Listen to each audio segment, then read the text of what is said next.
Comrade, yeah, ake sixoxe lento yasenkantolo ye-MK Labour Desk ibhekene neMac. Bafowethu asidayisanga ngomzabalazo. But umzabalazo ubuye usiphoqe nenkantolo ibuye isiphoqe ukuthi ezinye izinto sizenze ngomthetho. Angiqalela ngokuthi one ngolesine besise court no Bill's brand lapho i-court iyathatha khona i-decision. Okay, uBill's brand ubethi kwi-high court ufuna ukuclaima i-MK because iyona main culprit to this ezalathina njenge-MK Labour Desk. But ke saphinde futhi saba ne-issue yokuthi we must delete i-video because it tarnish their business. Bayibiza ke ngokuthi infamatory bathi ke defamatory and infamatory. I-court ke yazi lezo zinto ukuthi ke kuthiwe ke thina ke sidicilela isithunzi sabo phansi. Kuthiwa ke ayidelethwe ke ilokhozi, and I have to make a public apology kwinkampani ukuthi ngilehlisa isithunzi sayo and all that. My comrade, sifike enkantolo ke inkantolo okuningi is supporting freedom of speech, ukuthi we've got the right to raise whatever concerns from the community ezivalelekile, voice of the voiceless. So i-MK Labour Desk stood up for that gap between abantu abacindezelekile and abantu abadla izambane likaBondo.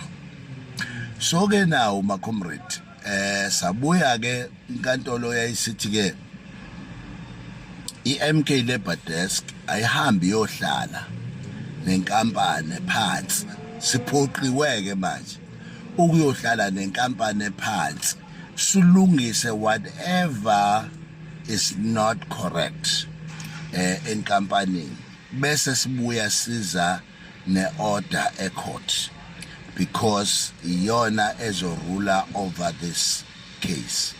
Now umbuzo ke uthi besidila ke maningi ngisaxoxa ukuthi besidilisha kanjani, but sihlale from 9 o'clock up until sazophuma kuyoshaya 5.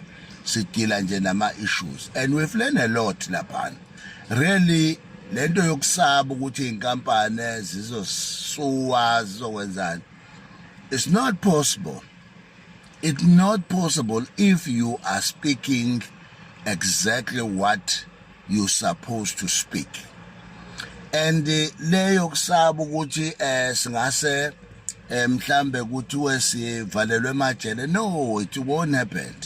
I-struggle somuntu omnyama and i-struggle se working class, it's important eSouth Africa. Ngeke sikhulume ngabantu abangasebenzi sibe singakhulumi ngabantu abasebenzayo, kodwa bebe bengakutholi ama-rights okusebenza. Bafana nabantu abangasebenzi. Uyazi kusho ukuthi abantu abangasebenzi eSouth Africa baningi, including abantu abasebenzayo. So uma sizohlala sonke sisonke izandla sithi seku-right ukuthi abantu baxhashazwe emsebenzini, no, it won't happen, not in our lifetime. Uyabo?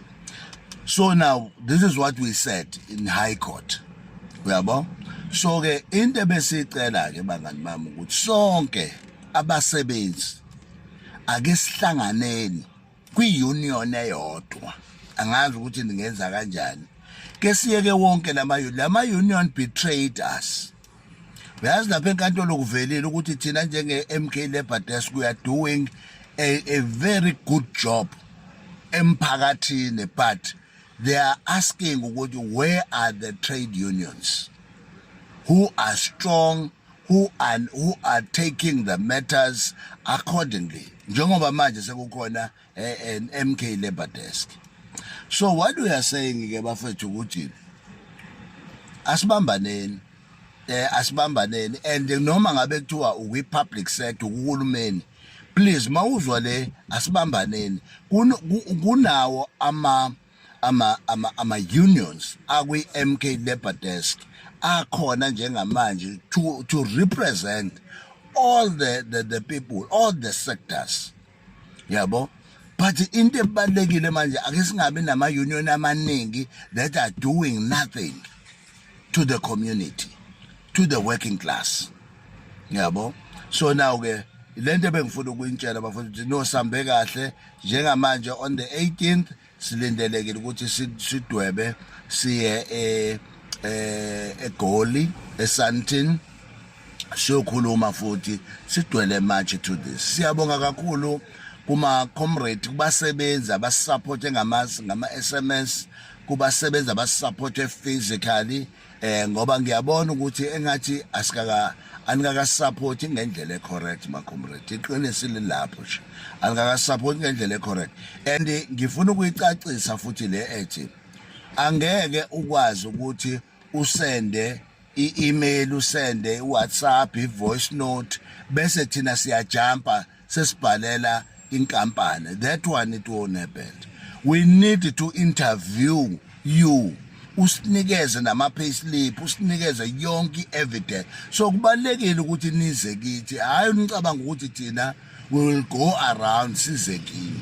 No, ngeke kuze kwenzeke kanjalo because lento manje thina njengamanje niyazi ukuthi there is no money ekhona budget yokuthi sisize abasebenzi, but we are trying by all our best ukusebenzisa our own pocket ukuservice abasebenzi i-working class. And you don't know ukuthi le nto yohamba ifide engakanani njengoba nezinkantolo zimngenhle nama-companies emngenhle. Uma nina ningasubscribe kuma-unions e-MK labor desk kusinikeza i-challenge ukuthi uma isihlula inkampani sekufanele siyidlulisele phambili, sidlulisa ngani? So kubalulekile nani ukuthi ni-support and sifuna one union noma 4 unions in the whole South Africa. Hayi ukuthi ama-unions amaningi maningi ama-unions but are doing nothing. Actually they are selling abasebenzi isikhathi sebebafuna abatholakali, and they sign ama-close shop agreements nabaqashi bese bezwa ngabaqashi ukuthi abaqashi bafuna ukwenzani ngoba bona bedinga imali. Futhi kuma-unions ake sime ukuthi sincenga umqashi ukuthi akasibambele imali yama-subscription. Abantu abayikhokhele ama-subscription, abayikhokhele abantu ama-subscription.